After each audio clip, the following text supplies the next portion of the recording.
Good evening. Welcome along to the NUFC Takeover chat with me, Steve Wraith, and tonight's guest, Steve Howey. Good evening, Steve. Steve, how are you doing?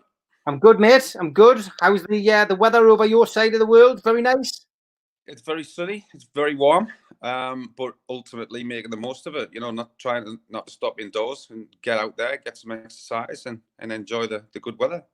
Good stuff. I think when we last spoke, we were hoping we were going to be talking about new owners, but we're still waiting. And we've got this 1st of June date, which everyone's reading about on Twitter. And God knows who tweeted that first, but he'd be regretting it by midnight tonight if the club hasn't been taken over, won't he? He certainly will. Yeah. I mean, obviously you get a lot of stick for all this kind of stuff, but yeah, I think the best thing for me and ex-players or people like that is we just know that it's in the hands of the Premier League. It'll happen when it happens. Yeah, exactly, mate. Exactly. That's what I've spent a lot of time telling people out over the last few days. It'll happen. It happens, and I think the bottom line is none of us know when the process started either. That's the other thing. We all have this vision of it starting on the day that it was all put in at Company's House, the date that appeared on that paperwork, and everybody seems to think that that's an indication, and this is how long it's going to take. But I think you and I have discussed this on here as well. The pandemic, the project restart, all of these things will have an effect. Plus, we don't really know how the Premier League are working. I've just used an example today, somebody that the Boxing Board of Control, who I have to deal with on a regular basis. The Boxing Board of Control. Oh, you can't hear? Oh, dear, Steve, where are you? Hold on, I'm going to remove you and bring you back in. You got earphones? No. No. Right, I'll take you off and bring you back in. God knows what's happened with Steve there. I'll bring him back in. How is that, Steve? Can you hear us now? No. Can you hear me? I can hear you, Steve, yeah. No joy. Come off and go back on. I think he's... Yeah, you've hit mute. I don't know whether that's helped, Steve. Yeah, we can hear him, Sean. You're right, but he can't hear me. Okay, I'll get the questions up. Right, read the questions, Steve. We'll try it this way.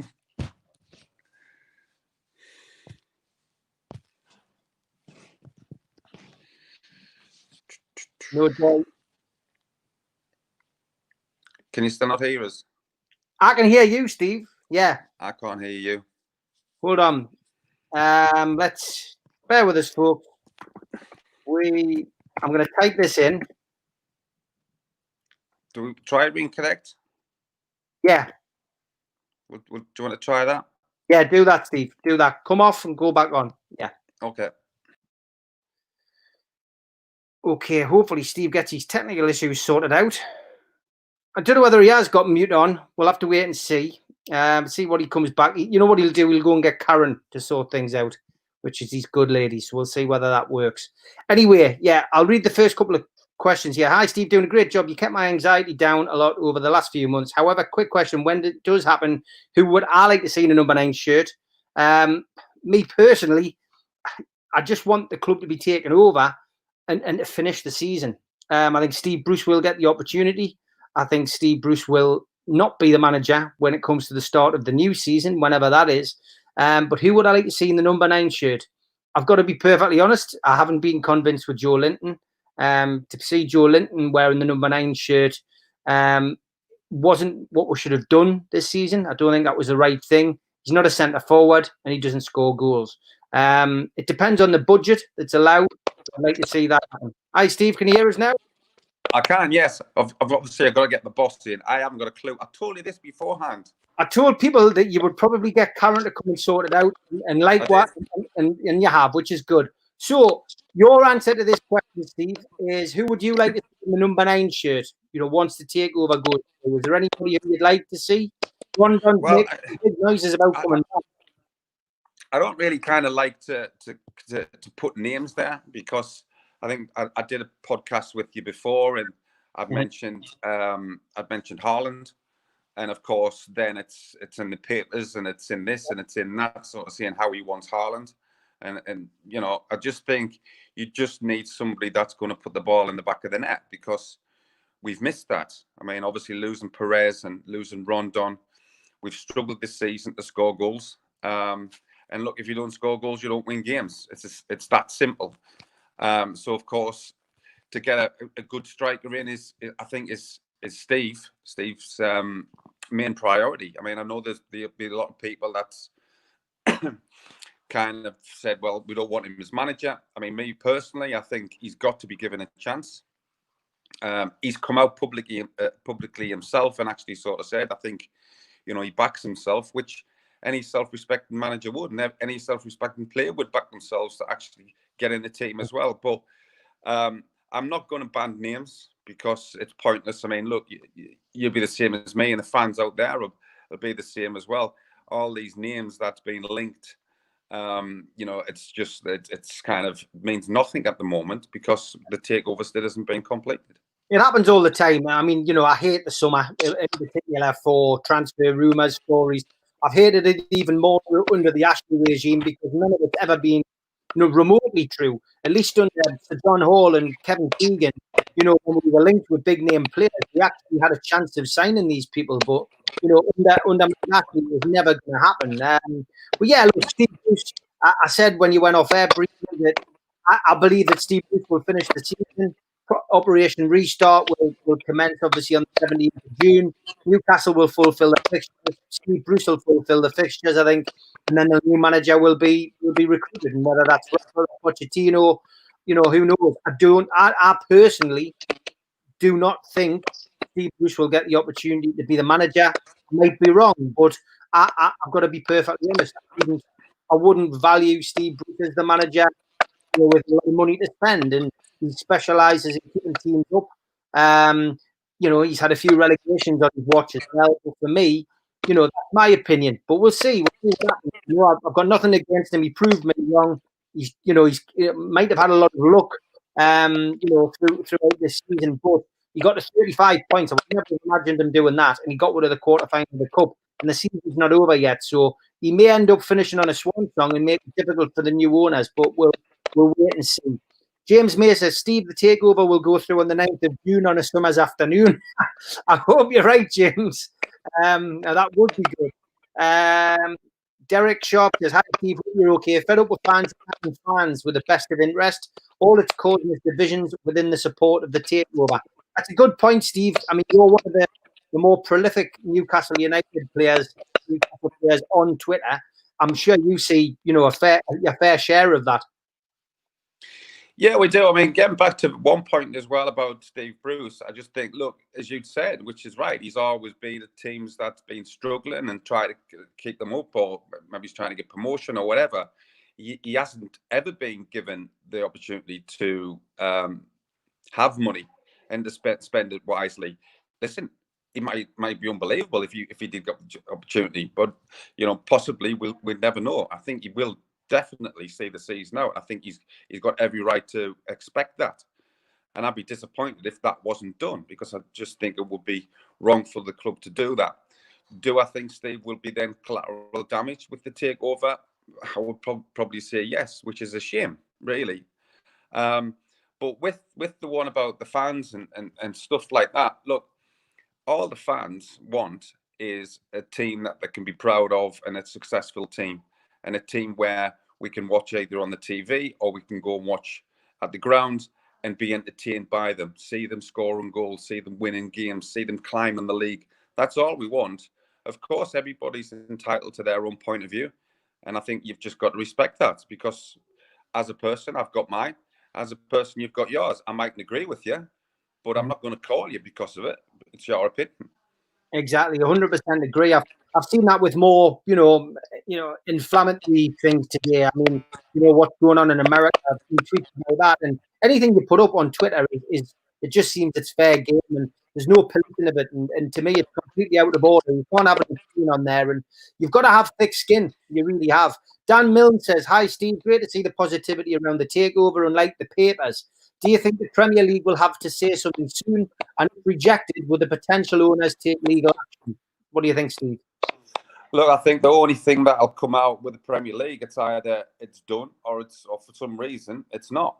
I don't think they'll come out and sort of saying bear with us, because they just, I just don't think they'd do that. We see in the interview of the new chairman, and he was very diplomatic about what he'd said about it. But like I said, I can't see any reason why it wouldn't go through. I know a lot of people could think of other reasons, but it just takes time. As it took longer than expected, absolutely. But I just think we've got to think positively, and we could wake up on the 9th of June on a sunny day, apparently, to the takeover being done. And by the way, I'm not saying. Don't quote me in that. I'm That's not saying it's because what I'll get is I've seen Steve Howey in his lawnmower, and he shouted the deal's on the 9th with a beer in his hand or something like that. So I'm not saying that. It was just something which one of the people had sent the question in. You've just set yourself up for that, like 9th of June. It's all Steve Howey's fault. I can see it now. Alan White, who do you prefer to play alongside, Darren Peacock or Philip Albert? I've got. I love playing with both of them. Philippe Albert for me was an outstanding player. But could you depend on him to be stood next year? Absolutely not. He would just bugger off and go and see and be stood up next to kind of Les or whoever was up front. Whereas Darren Peacock, he was a defender. He's not going to beat 10 men or hit a 50-yard pass. His job was to defend, and we bought him for that reason after the job he'd done on Andy Cole. I wouldn't pick between them, but the two of them certainly had unbelievable qualities. Yeah, 100%, mate. Both great to watch. I mean, that back four was superb. One of the best back fours that I've ever seen. I think it was a record-breaking season, which a lot of people forget as well. For amount of goals conceded, and everyone says United league, etc. And I think we conceded less goals than Man United that season, and they won the league. Well, we did. Is that the same back four that I wasn't including on your team? I think it was. Yeah, I had sunstroke that day, Steve. Yeah. Max says, I think we're all just looking for some hope on this takeover. It's going to happen. I'm confident, but we need some hope, some real hope. I think, look, if I'm a betting man, I'll stick my neck out. I would say that we probably will hear something at least before Project Restart. And that's obviously that guy who suggested the 9th of June tonight. It's a great sentiment. It would be nice if that was the way the new owners were thinking. Braden races, what a day to announce it. But at the same time, 17th of June for Operation Restart, you would like to think the new owners would want to have their feet under the table by then. Well, yeah, I mean, the only thing I think as fans in general, when there's a takeover of your club, you want it done, you want it and to move on and kind of see what the new owners are going to bring. I think with these new owners, it could bring a ridiculous change for the club. We've just got to be positive that it happens, as I said. And plus, when you have things like this with myself and other ex-players and everybody else that comes on, you've just got to think that, look, it's in the hands of the Premier League. I would have thought that every player that you've had on here have probably said that they think it's going to happen, but it is just a case of when. I mean, I think I listened to, I know George Culkin's, his head's battered in with different things that get asked, and it's the same with Pete Graves and the other reporters up in the Northeast that we respect, and they're of the same kind of thought process, which is it probably will happen. I would say at 99.9% of the time, it's just a case of when. Yeah. Gavin Jones has said, have you heard anything about the takeover completion date being pushed right back to September due to the state of the paperwork in the club? I haven't. Definitely not. No, I haven't had that. I mean, listen, the Premier League is a vast company. They'll have people within their organisation that deals with getting the fixtures sorted out, dealing with the people who have come down to get projects started or restarted. But they'll have other divisions that deal solely in this kind of scenario. So I don't think it detracts from anything. I think it's just a case of everything for this amount of money. All the T's have got to be crossed and all the I's have got to be dotted. So it's slow. It's very slow, but what can you do? Yeah. Colour Coach 1 says, thoughts on the letter in the mag, supposedly from a Toon fan, who was written to the Premier League saying he's against the takeover. If it's genuine, I don't think we should share such negativity. Have you read this article, Steve? Because I have. I haven't, no, but... Right. I mean, basically, it's a guy who is a Newcastle fan. He's torn between supporting his football club and the takeover by Saudis. And he's obviously got a difference, in his mind about who owns the club. And in his mindset, the Saudis having any share in Newcastle United is something which he couldn't stand for. So he's against it. My take on that essentially is everyone has a right to express their opinion.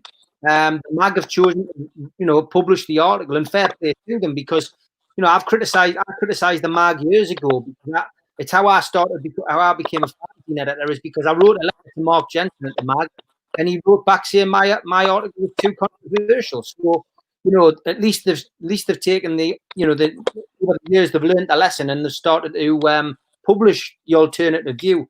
I think you've got to hear the alternative view. There's two sides to every story.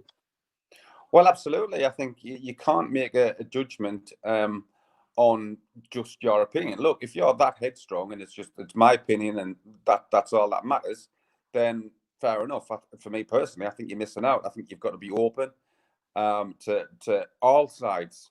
I mean, at the least amount, it's two people's sides of the story. It's normally a lot more.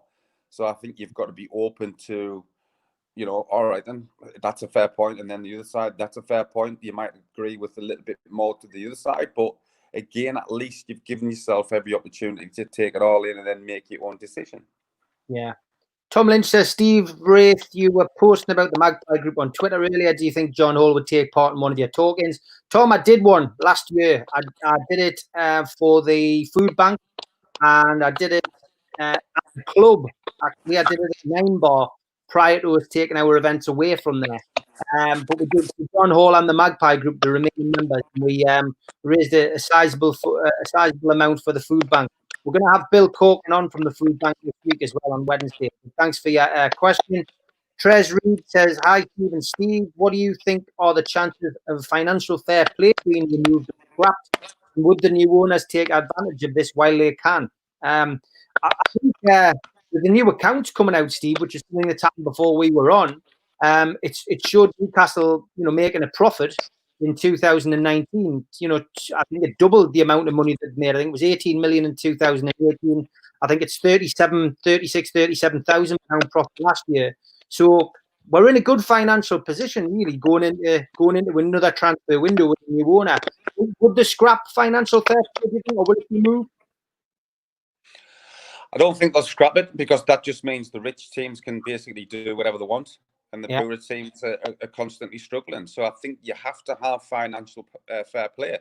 I think if there's one thing, because of the lack of money that had been spent at Newcastle, they've got a little bit of leeway to actually spend some money.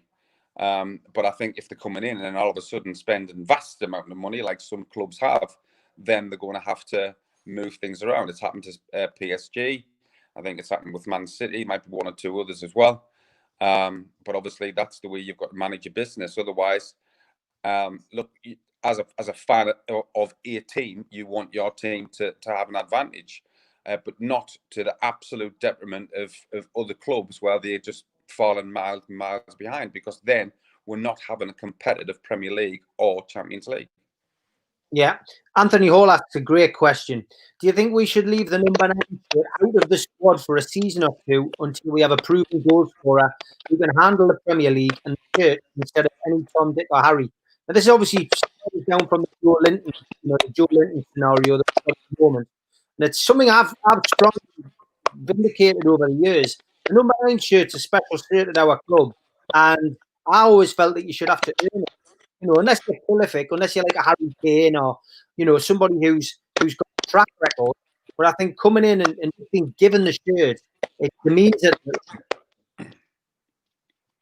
It does, yeah. I mean, listen, I think on the end of his text there, or Harry, I think he'd be quite happy for Harry to wear it, because we all know he is prolific. I kind of semi-agree. I think it's very difficult for somebody, and I think it's weighed heavily on Joe Linton's mind, really. I mean, not only has he got the pressure of the price tag, that what it was like to come in, and then the club, and I don't think he realised what it was like to play in front of the fans that are so intense. And I think he has struggled. But look, if you've got a really proven goal scorer, then give him it, because he's proven.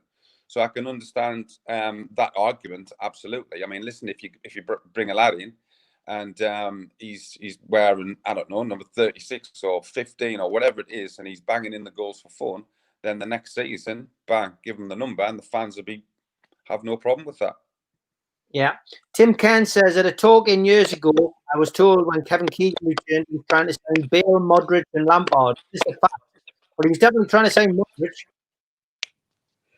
Yeah, I think he tried to sign Modric. I know at some stage Terry was even looked at, was coming up to the northeast, apparently.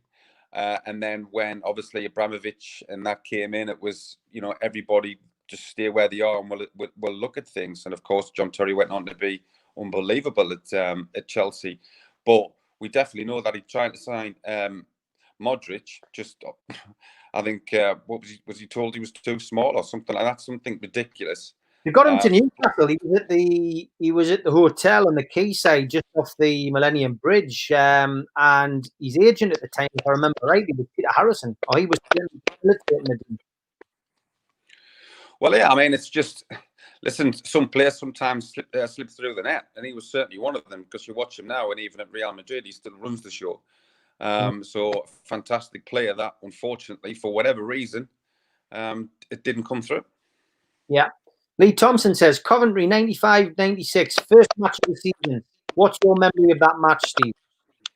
That would be, I think I got asked this question just the other week or last week, just on a podcast and stuff like that. I think it was BBC. I sort of mentioned that game. I think it was Les Ferdinand's debut, and it was the year that we brought out the Grandad shirt collar. And I can remember walking out in the stadium, and just, I think pretty much every person had that strip on. And I remember laughing about it, because I remember Rob Lee, who we all know what a fantastic player he was. He was having an absolute beast, because he kept on getting it and looking out the corner of his eye and seeing a shirt and passing it, but he was actually passing it out the player. But it was just because he was seeing every fan was wearing one of those shirts. But I can remember that game, we were all nervous because there was expectations. I know, we had some big signings. And to round it off with Les's goal, when he's put through, when he goes past the goalkeeper and he puts it in from a tight angle, just even talking about it now kind of makes the hairs on the back of your neck stand up. I mean, unbelievable day. Yeah, great start of the season. And what a season it was. Maybe about the end, but it was still a memorable season. Gary Finnegan says, isn't Arsenal still ahead of the Premier League? It's just the chair appointed today. What's happened with that, Steve? Is today his first day in charge, the new chairman of the Premier League? Has Master stepped down now? Again, I think we hear just what I'll hear. Just because I work for the Premier League, I don't get to know all the ins and outs and the ups and downs, and all that kind of thing. I think I'm just kind of going along with what's being said on something like Sky Sports. So I tend to believe what Sky Sports say. So I'm pretty sure that we'll get to find out more information as time goes on. Yeah. James Wyman says, Steve, have you seen what NUFC 360 on Twitter are saying that the test was completed and ready to be considered by the executive board of the Premier League? I've got to be honest, I have watched 360 over the course of the last few years, but I've been paying particular attention to what you're doing more through the takeover. And it just seems to me as if they are picking up links off News Now. Maybe like, if anyone's got News Now on the phone, it brings up every single article on Newcastle United. It just seems that they put out every article. So I'm not sure where that article's come from, but I would check the source. But nothing's been announced, at all at this time as far as I'm aware. I'm not a major follower of a lot of people on Twitter, Yeah. if I'm quite honest. So, unfortunately, NUFC 360 is not somebody who I do follow, so I don't know what they've put on. Yeah, well, I agree, mate. John B, hi, Steve Hope. Well, sure of you're getting the green. How sure of you are getting the green light because we keep getting the free transfers. I think we're both optimistic, almost, Steve, that Takeover is going to go through. And I think we've covered this right at the start of the show. You cannot believe, you cannot believe what you read with regards to transfers in the paper because it's all speculation at the moment. I think the only thing you can absolutely guarantee is when the takeover goes through, agents will be banging the door down with their players about trying to get them to Newcastle because they know the place will explode. But they also know the player can get a good deal, but more importantly, they'll get a good deal. So they'll make sure that if you've got agents that's got some top players on his books, he will make sure that his first port of call when the deal goes through will be banging on the door of Newcastle United. Yeah. Alan Graham says, there's a bald man trying to grow your hair. Steve Wraith is the man I aspire to look like. Thanks very much, mate. Great stuff. James Williams said, focus to the deal, and not just from the buy-in side, have indicated multiple times over the last few weeks that the test was completed and ready to be considered by the executive board of the Premier League. That sounds just like a quote that you're taking from the article, perhaps, James. But again, I just wouldn't believe anything you see on the internet, especially when it's an unofficial account. Would you agree, Steve? Yeah, I mean, unless it's announced by the people that's involved in the takeover and the key players, and we all know who they are. Newcastle United themselves. You think pretty much I would not listen to anybody else unless we get the ticker tape on Sky Sports because they'll tend to get a lot of good kind of info. But you would have thought that the people wanting to take over the club and Newcastle United will want to put that out themselves. So I agree. I think anybody kind of putting out different things about the takeover, saying it's done and all this kind of thing, I would just flick past it if I was seeing it on any other kind of form of social media. Steve Hutchinson asked what your golf handicap was, and now we followed it up with, I just emailed the press a quote from Steve Howey, 9th of June. Yeah, I'm not going to swear as much on this one as I did on the other one. But my handicap is I started playing golf quite a bit.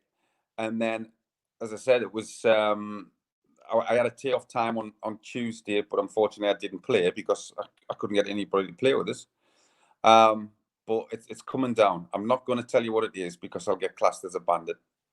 Yeah. Steve, I saw you on Northeast Tonight last week talking about the mental health charity. Tell us a little bit about that. Yeah, we're setting up a charity. It's called Watch. There's me and a couple of ex-players. There is Mark Crossley, Chris Kirkland, Dean Windass, John Parkin, and Nigel Jemison, along with a good few other people that and set up this website because, as I said, we're going to be climbing Kilimanjaro next year to raise money and more awareness for mental health and the NHS. Watch stands for Walking and Talking Charity Hikes, and we just thought to set it off, we should go big, and we have done with Kilimanjaro.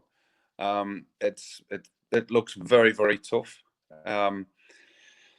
Over the last couple of weeks, I mean, all in lockdown. Excuse me, I've been going for walks anyway, just to get out and kind of just clear your head and just think positively.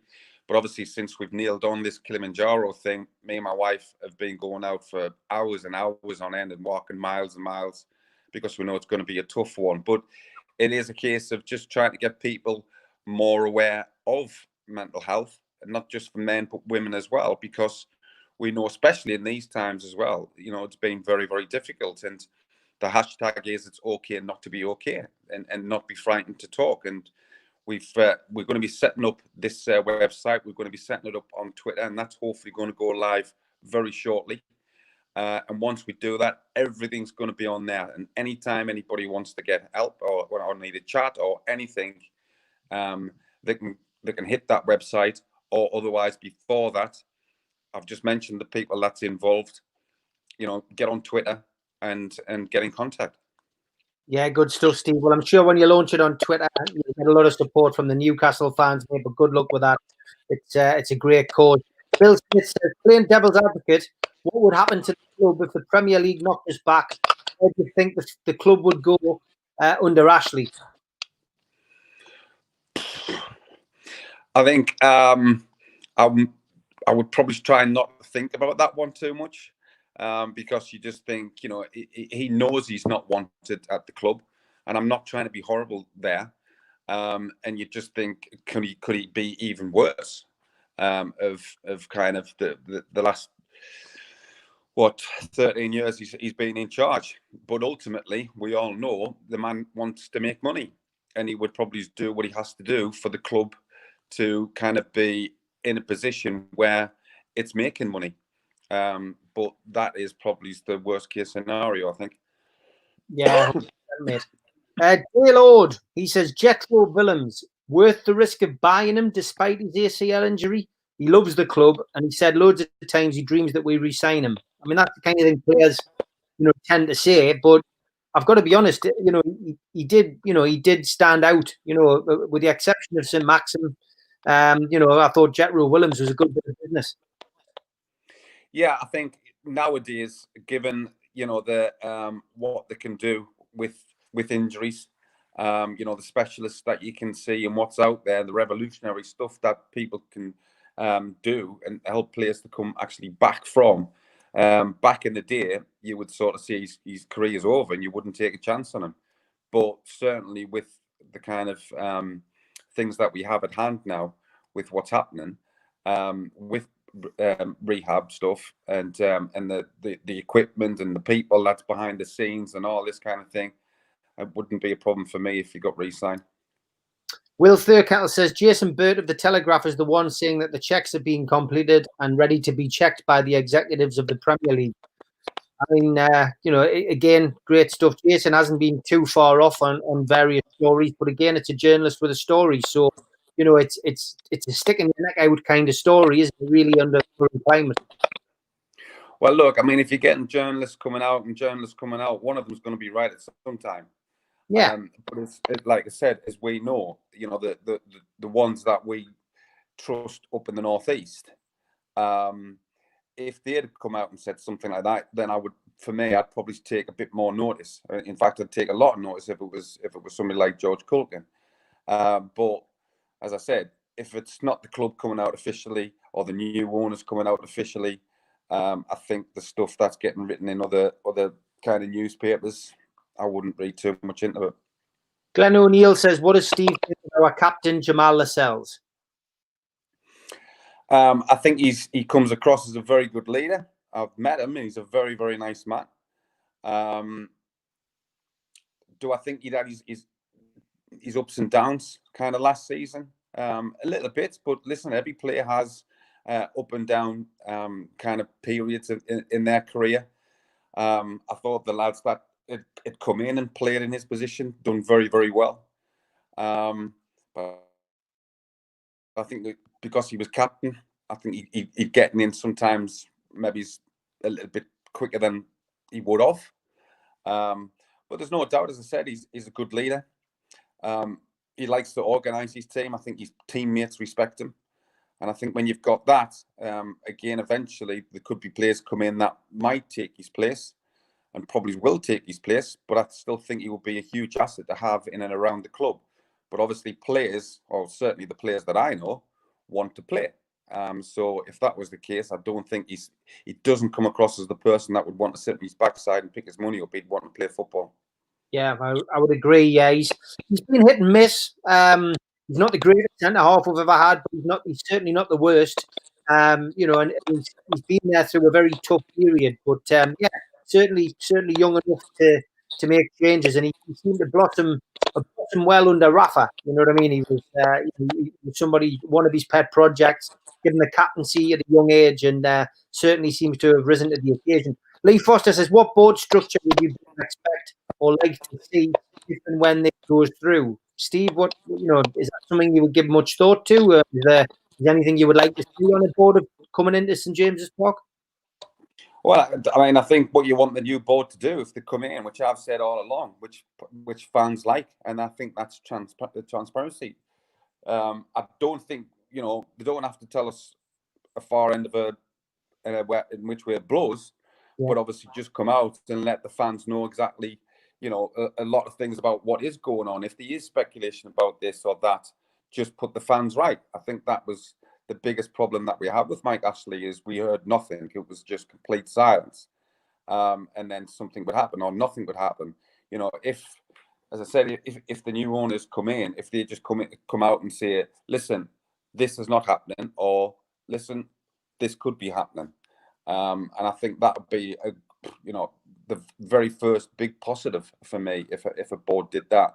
As I said, listen, they don't have to tell us absolutely everything. I think a lot of things can stay within the realms of what happens in the boardroom, stays in the boardroom, but just be honest and open with the fans.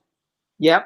Bill Smith says, has the investigation by the Inland Revenue had a bearing on the hold-up regarding the takeover? Of course, a lot of people will remember that the blue lights and the door getting kicked in at Lee Charnley's house and a big question mark over what was going on with this, but we didn't get any answers, which is no surprise under this regime.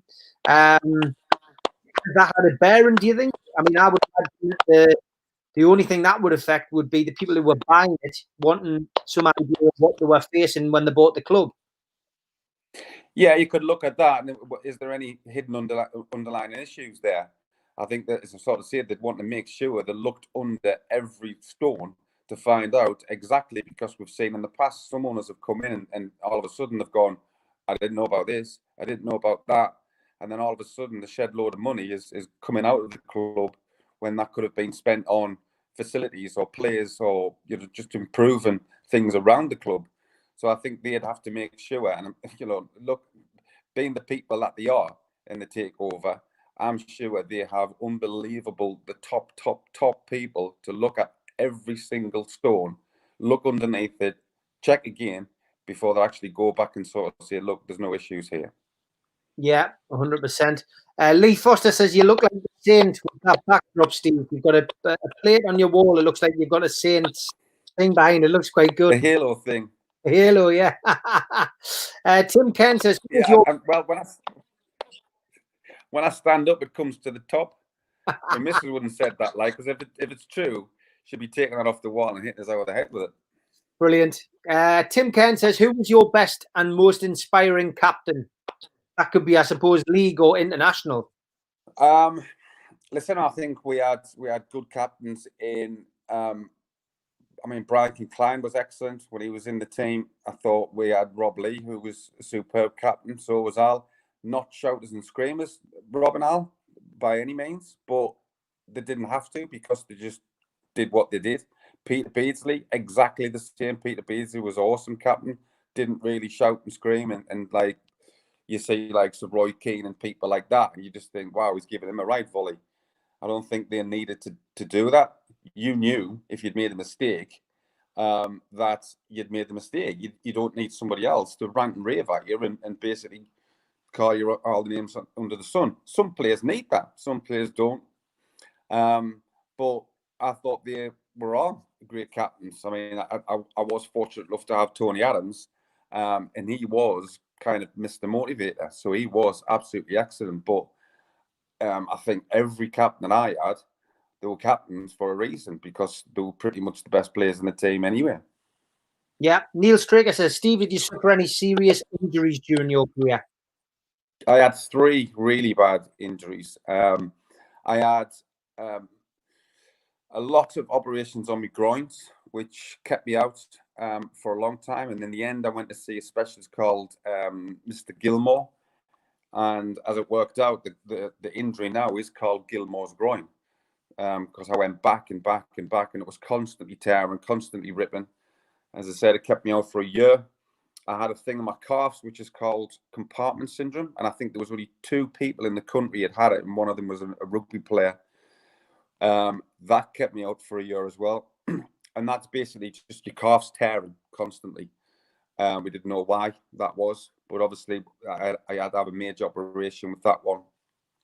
And then I snapped my Achilles in the semi-final against Tottenham of the FA Cup. And obviously that kept me out for a year. But the difficulty with that one was not only you're missing an FA Cup final, but you had to wear a pot for at least 6 months. But all these injuries, look, they do sort of, they are difficult to cope with, because as a player, all you want to do is to play. And then to come back from them injuries, you're very, very susceptible to be picking up little thigh strains or hamstring strains, and it just seemed to curtail. And then, funny enough, I probably was having the best period of playing when I moved to Manchester City. Sports science then was through the roof. But having said that, I mean, I had people at Newcastle like Derek Wright and Paul Ferris who helped me so much through really bad times. Yeah. Vision Dome FN says apparently the official takeover announcement was going to be announced on June the 1st, which looks like it's been and gone. So do you think this piracy claim link is going to thwart the takeover? I think what you've got to remember, Vision, is the guy who said this was a fan. It was somebody who did business in Saudi Arabia, has a connection in Saudi Arabia, and he put his head above the parapet. He decided to say that he'd heard that June the 1st was the date, and rather sitting on that, he decided to share it. You live and die by those things, apparently, on Twitter, though, Steve, don't you? When you put those dates out there. Well, you'll know more than that than me. I mean, my mistake was announcing it on radio when I'd sort of said, I've heard, I'd heard from a source. I can't look at HP source any longer, in all fairness, because I just remember the word source. Yeah. And as I said, and some of it, a lot of it was in great humour, in all fairness, and I thought a lot of it was very, very funny. But some people, you just think, listen, I'm only trying to give what I've heard, and I'm just trying to pass that on. I've learnt my lesson, and even if I've heard 100%, mark my words, I will not be opening my mouth. Yeah, exactly. Simon Cook says, Steve, who do you class as the best referee now, and who was the best referee when you were playing? I think we've got Martin Atkinson now. We've got Johnny. I mean, a lot of people are not keen on Jonathan Moss, but Michael Oliver is very, very good referee. I think the standard of referee that we have now is very, very good, and I'm kind of lucky that I get to work with them and I get an insight of how professional they are, and they're all professionals. The assistants as well. I think they're all absolutely excellent, but I think most people would probably say Michael Oliver or Martin Atkinson, but every one of them is of the highest standards. Listen, fans will dislike certain referees, then that's because they've given a decision against your team, or you might have just had a bad day. And in all fairness, we all have bad days. We all have off days. You might have gotten some decisions wrong, or you mightn't kind of agree with some of the decisions. But when I look at a referee, believe me, when I played, I thought every decision against me or my team was wrong. Pretty much every one. Now I watch them and see how they are and see how professional they are. And I look at it from both sides, both teams, and the referees and both teams. You hear the crowd and the moaning and groaning and moaning and groaning. And I'm normally with like the guests that I've brought. And I'm like, what are the ones? It's a foul. What you're booing for, it is a foul, or he's played a great advantage there. So I would say that whether a lot of people would disagree, and as I said, every fan would have maybe it's the favourite. No, I would say favourite because I'm not sure if referees are that much. But certainly they've got ones that they don't like very much for them reasons. But as I said, I'm pretty sort of happy being in the same situation where I can or be in a situation where I get to work with them and I see them close hand. And I think they are top quality referees in this country. Yeah, you're right, mate. It's been, it's a tough job to do. Kirk99 says George Courtney is a suggestion from in the past. I mean, he was a top referee from up here. I'm old. I'm not that old. I think I had George. Maybe I could have had him in his latter years, but I mean, I think George is off the 1970s. He was a legend, wasn't he? He was. I played golf with him. I've played golf with him, and believe me, he's got the weirdest backswing. It's like Zorro. He does like the kind of Zorro kind of mark, the swish, swish, swish, and then hits it. and he hits it a fair way as well. He's a good golfer, George. Lovely, lovely fella. Heavily involved with the Northern League, and he was there to present Dunstan with a trophy a couple of years ago. It was good to catch up with him. My granddad actually taught him. My granddad trained him when he was coming through as a referee, so I got to know George really well. TTV James, Fortnite process. My dad makes me support Newcastle, so I hope the takeover goes through. James, it will do. Don't worry, son. Rafa Benitez, God says, Staveley is a queen. I can't wait for her to run our club. Steve Hutchinson says, I've just heard 9th of June. Blow the whistle. He'll do his nut. Great crack, lad. Stay cheap. We don't have that cheap whistle on this show. That's only on radio programs. He asked me to do something last week, and I did it. And it was something completely different. I did get mentioned the question about my top 3 games. And as I was talking, he blew the whistle. I mean, he's an absolute top lad, but an absolute top buffoon as well. Yeah, definitely buffoon. It's somebody's used that word a couple of times on here tonight. Not talking about you. Ben LD says, what was it like playing for England? I think I mean, for any player to actually play at a high standard professional football and to earn a living from it, you're absolutely 100% blessed. You've got the best job in the world, and I think that. I mean, people might disagree, but I think you're actually getting paid for something you would do with your mates anyway for nothing. So I think you're blessed anyway to get to that level. I mean, look, don't get me wrong. You've got to sacrifice, and there's dedication there, and there's ups and downs and heartbreak. But it is the best job in the world. But to actually reach the level that I did, and of course play for so many years for Newcastle and then Man City, but at Newcastle, to get that call up and to be part of England for 2 years pretty much. I can remember coming out of Wembley after making my debut, and my dad saying to me, no matter what happens, nobody can ever take that away from you. You'll always be an England international. I mean, look, I played 4 times, as I said, in that 2-year period. So a lot of times didn't get on. But every game I started and every game I finished. So I class them as proper full international caps, not a one that you get for 2 minutes. Lee Foster says he saw you on the pitch after Euro 96 semi versus Germany. How did that feel? What was the dressing room like afterwards? Well, everybody was devastated. I mean, it was kind of double fold for me in some ways, because I knew I was going to be involved. I was going to be starting after the Switzerland game, and then went away and did a run at Newcastle and ended up that we used to do at Newcastle in pre-season, and ended up tripping over and rupturing my ankle ligaments. So of course, being so close to the action and not being able to take part in it was heartbreaking. But having said that, I thought Gareth Southgate in that particular tournament stood up when he was called upon, and he was absolutely awesome. It's just obviously he's remembered for missing the penalty. Did all right out of pizza adverts after it though, so he's done all right since then. I'll tell you that for now. Every cloud has a silver lining. Glenn O'Neill says, really hope Staveley will be heavily involved in the day-to-day running of the club once completed. You have to admire her persistence. Hopefully she gets what she wants soon. What a great player Steve was, by the way. Well, thank you. But like as I said with Amanda Staveley, I think she has got the contacts. You better answer it about Amanda than I am, but she seems to make the right noises or tries to get the right things done, and hopefully she's on the right track about getting this one done. The words got round. Graham Knox says cans on the 9th. Howie. Everyone's blaming you about that. That's definitely going to happen. It'll be all over the papers the more, I guarantee it. Wilson says, hi lads, why is it the TV media always seem to talk the takeover down? For example, the Sunday supplement yesterday.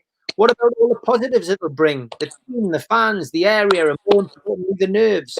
It's true. I didn't watch it yesterday, but I thought there was a lot of traction on social media. A lot of people saying that it was negative again. People talking it down. Did you see it or not?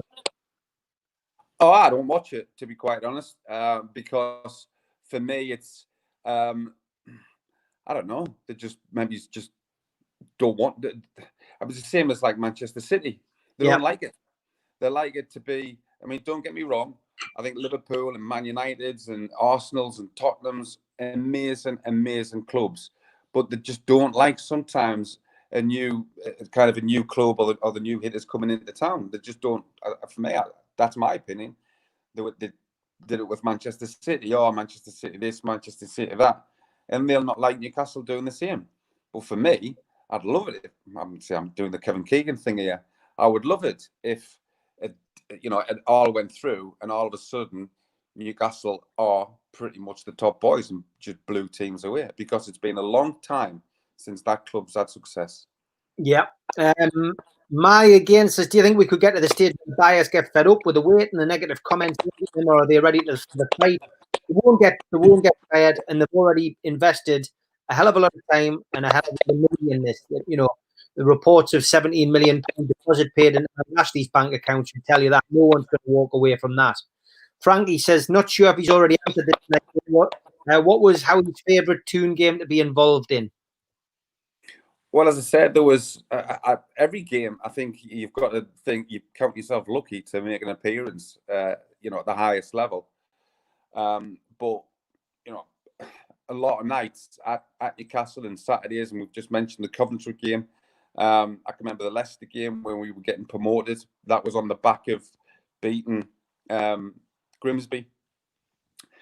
But even though I wasn't playing, like the Barcelona game was an amazing night, absolutely amazing night. Playing against Athletic Bilbao, strolling the game at 3-0 and conceding 2 late goals, unfortunately going out over there 1-0. I think the ones that I've mentioned, the Grimsby, Leicester, and the Coventry one, do stick in my mind. But there has been some nights when it's just like FA Cup nights, and as I said, late night games, and just great performances. It's a bit difficult to remember them all, because I was lucky enough to be in a period where there was quite a few. Yeah, the Barcelona game was on last night on BT Sports. Newcastle fans had an unexpected surprise last night. To watch that. David Bird, Steve, do you agree we never saw the best of Malcolm Allen at Newcastle? He was technically one of the best players at the club. Unbelievable touch. Also, did you like Ronnie Soup? Oh, Ronnie Soup, the Hines is. If that's what he's talking about, yeah, Ronnie. I think he was in the Desert Rats. Right. I think he was in the Desert Rats. So the lads used to call him Ronnie the Rat. I don't think he liked it particularly, but yeah, he must have made soup. We just used to ask him, Ronnie, what kind of soup is it? And it could have been tomato, chicken, beef. He would just go, Heinz's, for like Heinz soup. Yeah. So yes, I did like his soup.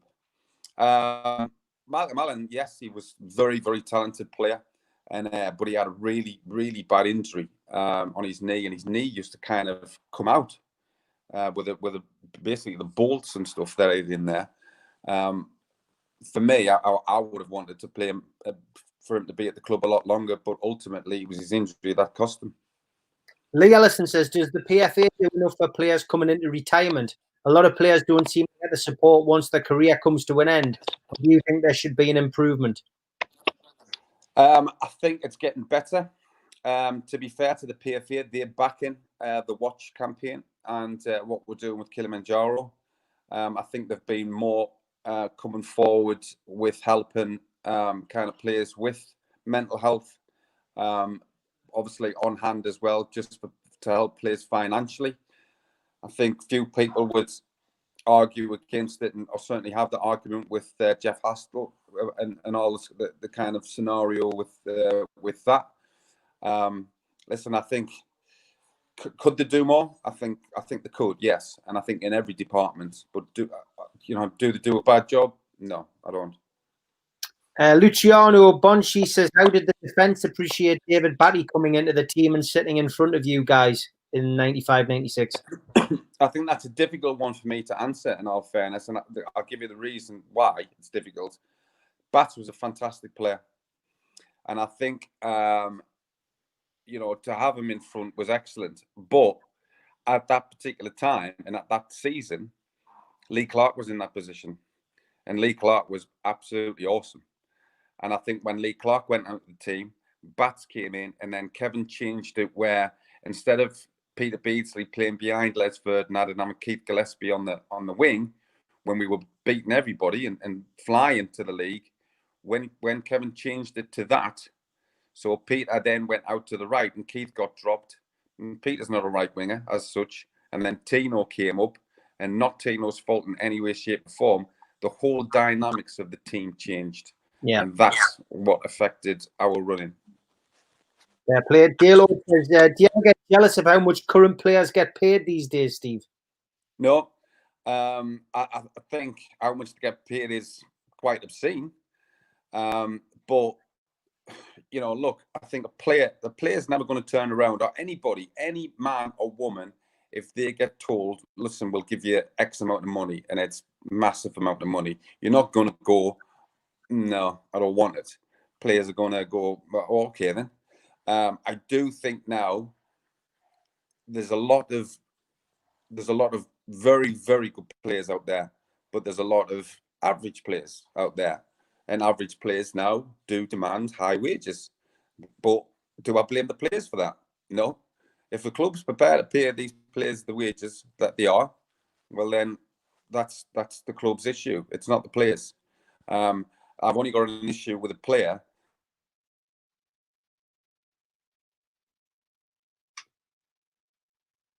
Oh, lost you, Steve. Got you back. I've only got an issue. Sorry, I've only got an issue with a player that tries to force out a deal to get more money. But look, you can understand the player wanting to be better and want to go to a bigger club, but not kind of digging his toes in and kind of spitting his dummy out. Yeah, fair play.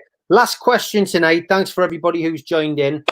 Roof Salim says, what formation would you like to see the team playing after the restart, Steve? A 1-2-8. Just go for it. Let's be Keegan-esque. I love it. That's a great way to finish, mate. Listen, fantastic to have you on. Due to the way that this forum works, we might have to do the next one on Instagram again. But I know you're becoming such a technical genius now. That would be no problem for you. I thought Instagram was better than this. The mic on this was like kind of listening to Norman Collier. It was like, it.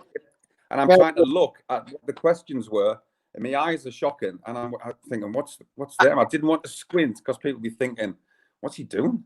Not only have I got the halo behind me, I'll be squinting, so they'll be like, the good thing trying to insult somebody here. The good thing is everybody who's commenting is saying that it's been a great show, mate. So the technical difficulties haven't upset the apple cart, mate. So thanks again for coming up and giving up a little bit of time, mate. And you take care, and Karen as well, mate. And I'll speak to you soon. You too, and your family, and my pleasure, mate. Take care, mate. Bye-bye. Take care. Bye. Great to have Steve on. Tomorrow night, Super Mac.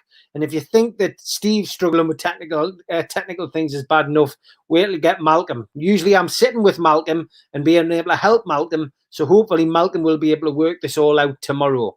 We'll do another few on here this week. I think we'll probably get through the week, but then you're limited to 20 hours on this free service, StreamYard, and it's very expensive to use. So I think what we'll probably do is we'll finish this week, taken up until Saturday with Lee Clark's show, and then we'll refer back to Instagram. So if you want to follow me on Instagram, guys, those of you who don't, just search up Steve Wraith on Instagram, and then for the next 10 days I will have to do the shows on Instagram. However, I will be able to load them up onto here. It just means we'll not be doing a live on the YouTube channel. But look, thanks for your support. Thanks for all your kind words. Tom Dixon, will Rule Fox be back on? I will ask him, mate. Yeah. But yeah, tomorrow's Super Mac. Wednesday night, I've got Bill Corcoran from the Food Bank, who's a very knowledgeable Newcastle fan. Great crack as well. Good to have him on. Thursday night, Michael Chopra. Friday night is the Geordie Dentist and Steve Hasty. And then back onto Saturday at 2 o'clock again. I'll have Lee Clark on. And that will probably be the end of the lives on YouTube for 10 days. I'll do a live on Instagram for 10 days, and then we'll revert back to this. That's it. George Green, great name. That was my granddad's name. I have asked Joe Allen, but I haven't had any feedback. But I will persevere and try and get him again. Right, guys, have a good night. Enjoy the rest of the sun. Get your barbecues on, and hopefully another step closer to the takeover. Good night. God bless. I wish you well.